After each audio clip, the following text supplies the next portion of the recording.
Hoosier R8 Session 1. This is the one everyone warned me about. Randy in the car now. Second session on the R8. The grip should come back up. Welcome back to It's Track Time. Tires are a very important part of your lap time equation, and I'm always looking for better tires. I've been on dot tires the whole time on 20-inch wheels, and just recently I switched to 19-inch wheels to get a broader cross-section of tires to play with. And so I'm always hunting for a better dot tire. If I moved to slicks, it would void my warranty on my suspension components, so I've been trying to stay off of those. If you move to slicks, we've talked about the fact you could pick up 2 to 3 seconds. And so there's a broad spectrum of time that you can pick up if you get a stickier tire. And so I'm always trying to find a way to get something that's closer to a slick, but still a dot tire. So let's take a look at some of the tires that I've been playing with. The way you look at tires is what heat cycle you're on and how much grip you have. So an ideal tire would be one that across all of the heat cycles, it maintains max grip the entire time. So it'd be like this red line across the top. Those tires don't exist. The easiest way to get one is to use your tire for one heat cycle and throw it away, and get another new set of tires, and then use it for one heat cycle and throw it away. Then you'd be at 100% all the time, but I don't have the pocketbook to throw away a set of tires after one heat cycle. So there's always a compromise. My go-to tire for like the last 10 years has been the Hoosier R7, and that's a compromised tire that I typically can deal with. It doesn't fall off really steep after the first heat cycle. The first heat cycle, you're at a 10 in grip, and then it falls off, pretty slowly after that, and it comes down to like a steady state where you basically have about the same grip. It's not anywhere near as high as the grip that you had at the beginning, but it stays at a pretty constant level until it chords at the end. And so I typically run them for 12 heat cycles. About that time, either they chord or I get tired of the fact that they're getting a little harder and I can't maintain my line, and so I pitch them. So that's been my go-to tire for about the last 10 years. One of the tires you read about in the news quite a bit because it sets lap records around the world is the Michelin Pilot Sport Cup 2R. And it's a dot tire that has tread on it, so it looks like something you could run on the street. In fact, I've run them on the street. And it has tremendous grip at the beginning. So at the first heat cycle, it's like a 10. And it feels like a Hoosier R7 on the first heat cycle. So when I first ran them, I thought, wow, this is a fantastic tire. It's like you can run it on the street, and it still feels like a Hoosier on the track. The negative on this tire is that it degrades dramatically with heat cycles. So the second session that I went out, it felt like the end of a Hoosier R7. And at that point, I kind of stopped because I was like, 20 minutes per side. I was 40 minutes into this tire. The grip had already fallen off to the end of the life of a Hoosier R7. So I ended the weekend with them on 2 heat cycles, brought them into the dealer. I brought the car into the dealership. They were looking at other things, and they gave me a phone call and said, hey, you want us to take care of the tires at the same time?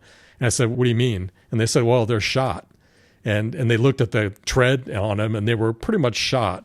And so that was the end of that tire for me, and I just used them to put on the car and drive between mechanics and stuff on the street at street speeds, and I've never bought another set of these. So if you just want to set a Nürburgring track record and you're going to run it once for one heat cycle, these are good tires. But if you try to run it beyond that, it doesn't hold up. So this is a tire that I would never run again. And like I said, empirically, this is about what the curve would look like. After about 12 or 13 years of production, the Hoosier R7 was getting a bit old. And you could tell that the production of that tire was not very consistent. Over time, when we got different, sets of these tires, they would balance out very differently. Sometimes you didn't have to put much weight on them. Other times you had to put a ton of weight on one side. So you could tell it was an older manufacturing methodology. So the tire company was sold to Continental Group. Continental Group, I'm sure, was pressuring them to move to a more modern production methodology. And so they started working on the Hoosier R8. And the Hoosier R8 was promised to be a higher grip tire across all heat cycles. So we were very excited to move to that tire. When we got to the paddock and started talking to some of the test drivers that actually worked on this tire during development, they told us the one weird thing about them is the first heat cycle feels very low grip. And after you heat them up, put a load on them, bring them back in, cool them back down, the second heat cycle, you're at full grip. And from there on out, they're great. but they said that first heat cycle is weird. So I was always used to running a tire, and the first heat cycle was the one you wanted. That was the hero heat cycle. And then after that, it degraded, like you can see with the Hoosier R7 and the red. But now I was going to have to go out with a tire and suffer for one heat cycle and then let them cool down. And then I was going to get this hero heat cycle and be able to run at full grip. So this was going to be a different strategy for running a tire. So over the weekend, we first started with a set of new Hoosier R7s, and we ran them over the Saturday and part of the Sunday. And so you can see the heat cycles here listed. And we gave Ted the initial hero heat cycle and gave him that nice one at the beginning, and it was in the morning when the air temperature was cooler. Then we put Randy in the car and we cycled him through about 4 or 5 heat cycles and got the setup the way we wanted it. And then we came back that next Sunday and ran. And right off the bat, he got in the cooler temperatures, but with the tire that was already on like the 7th heat cycle, he got a 216.3. And so that's going to be our baseline, is the 216.3. So when you start your track weekend, one of the first things you should do is look around and see who the tire crew is and where they're at and what kind of equipment they have. Because if something goes wrong and you need some help quickly, you better be on the good side of those people. And so Go Mobile was out there that weekend, and I'd worked with them in the past, and they're great. So I had this set of Hoosier R8 sitting there, and I knew that I was going to have to get them swapped at some point during the day, and the ideal time to swap them is at lunch. So I went over and talked to them, and they were great. They got my car in, and they were able to switch the R7s off and put the R8s on over the lunch break when we didn't have any track time, and was able to get the car out at before 1 o'clock so I could get it out there on the track for the first session in the afternoon. And so you can see them mounting the tires up here, and it was phenomenal that they got it done in that quick a time. I thought for sure I'd have to book that ahead of time, but they got me in and got me out with the R8s on it, and so we were off to the track. We agreed that I would do the cruddy heat cycle. So it was a new setup to me. It had different rake, different tires, different wheels, and then all the setup changes that Randy put on the car, including the bar change and all that. So I wanted to go out and see what it felt like, and I knew that I was going to be at low grip because of what I heard about these tires. So I went out there pretty gingerly at the beginning and then kind of felt it out and worked my way up to a faster lap. So let's take a look at that lap. Hoosier R8 Session 1. So this is the one everyone warned me about that was going to be low grip. So I don't know what to expect here. I'm kind of going out and just feeling it out. Tires are warm. I think this is the 7th lap. It's actually the 8th lap now on this set. Got to get around this Z06 here, and that's going to cost me. Hopefully he'll give me a point by it quickly. There we go. Okay, so now going into turn 2 slow, so I got to pick up the pace here. So down below, I'm showing you against my 218 lap, so that was a -5. And then I picked it up, +7, +5, down 1, brake too much on turn 4. Here's the new line, separate, come back and hug the edge, kind of a little bit out there. That should pay off here on 7 +3. Coming around 8, and now going over 9, I'm going to try to find that clean line where it doesn't upset the car. That's pretty good. So there is a clean line there on 9. You just got to find it. Okay, +1 on 10. That should lead into the back straight with a +1. And now getting around turn 11. You can hear me hesitating putting the power back on. So I was too far out, and I had to lift a little bit and didn't commit to throttle. I'm going to pay for that over the back straight here. So I'm probably not going to get a very high top speed on the back straight because of that little hesitation coming out of 20. Down 2, so that's going to cost me. Going around 220, this is where Randy was, you can see right there was a counter steer. So Randy was complaining about the tail coming out right there. And then going into 13, and I should be able to hug the inside of 14. I did, so that's a good indication the tire's doing well. I'm not opening up that separation going into 15. And there, I'm going to probably be a little bit low on that one. Okay, so this is where the Hoosier R8 should pay off if they were at full grip. And let's see how much grip I've got here. +1, so better. Okay, and then parity there. And then going around turn 19, I got 1 mile an hour. And then somehow I totally screwed up this back straight, so I didn't commit to throttle fast enough there. So I lost a lot of time right there on that little straight. And the net of that is a 2:19.7. So, I'm back in the range that I wanted to be in, so that's pretty good, given these are not at high grip yet. Okay, so now I don't have a car at turn 2, so now let's see what turn 2 really is without traffic. And so I'm being real easy on these because I don't want them to snap out. +3, so that's pretty good. And I come into 3, +9, +6, and then down 2. So I over-braked at 4. Separation, and then come back in and try to hug the edge. And I don't have to move over that much. Is that going to pay off in 7? Yeah, 6 miles an hour. So that little change in my line paid off. And now going up, and we're going to try to find a clean line through 9 that doesn't upset the car. Not too bad. Going into 10, down 1 mile an hour, probably because I had to move around the traffic. And then let's see what I've got here. Parity going into that straight. Let's see if I hesitate here. A little better. I didn't have that hesitation coming out of turn 11. So I should have a better speed on the back straight here because I got a cleaner exit out of turn 11. So now going into turn 12. Oh, it's going down 1. Okay, so I picked up 1 mile an hour on the back straight. Okay, there's where Randy was having the problems. I didn't see much of a counter steer there going through turn 12. And now I should be able to hug the inside of 14, and I was able to get to 14. I don't open up that gap right there. I really need to work on that. And then there's the counter steer going through 15. So I'm losing a little bit of grip here, and this is now lap 9 on these. And then let's see if I can get anything out of the carousel. Down 2. And let's see if it carries through. Okay, I'm up 2 now, so I got more speed. And then I totally screw up 19. I hit the sausage. So now I'm going to pay for it right here, down 6. So now I'm going to pay for it the rest of this lap. And I see all those counter steers there in 20. So I don't have the grip on these tires at the end. And then 19.9. So overall, I think the setup plus the tires are a good combination. And I think I can get some good lap times with these now. After I did the first heat cycle, I brought the car into the garage, got it in the shade, let the tires cool down, gave Randy a debrief about the setup and how I felt with it, and the tires and what I felt on the tires. And then we got him set up in the car. The tires were back down at ambient temperature, and we sent him out for that second heat cycle where the grip should be at max. And the only negative is he's going to be in an afternoon run session, which is going to be warmer.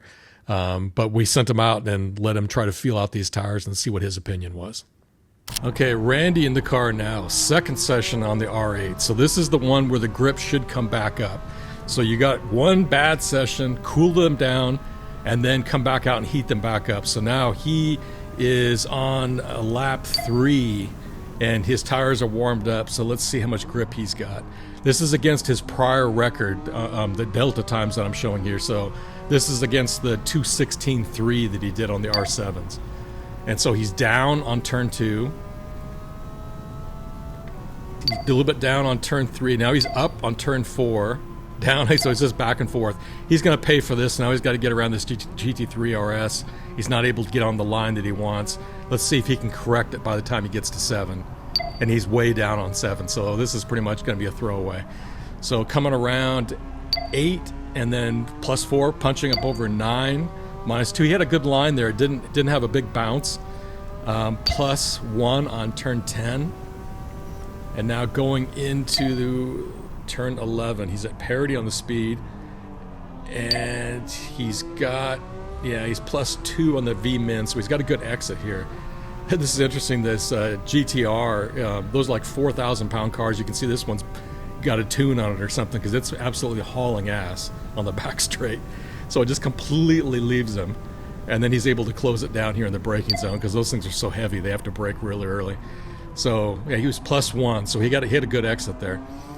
Yeah, the GTRs, I've seen guys that owned those back around 2012 when they were pretty popular on the track, and they were going through a set of rotors a weekend out here. So they were paying a lot of money. Look at the gap he has there going into 15. So he's got that separation, and then he can go in shallow into 15.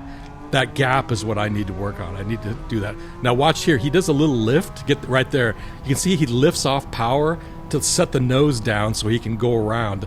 That was something one of my friends with the GT2 RS actually got a V-box with him, and +1, +4, so he's doing better on the carousel there. So they got a V-box on Randy, and they noticed that he was lifting there to get the nose set before he went into the carousel. So that was pretty cool. Okay, so let's see what he's got here.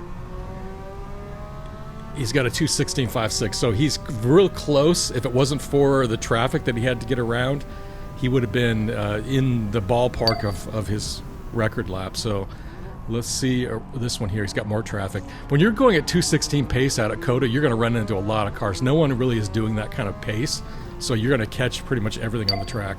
So he's down 4 because he had to get around that car, and he's going to pay for it here at turn 3. He's back up on turn 4, and then he has to slow down on turn 5.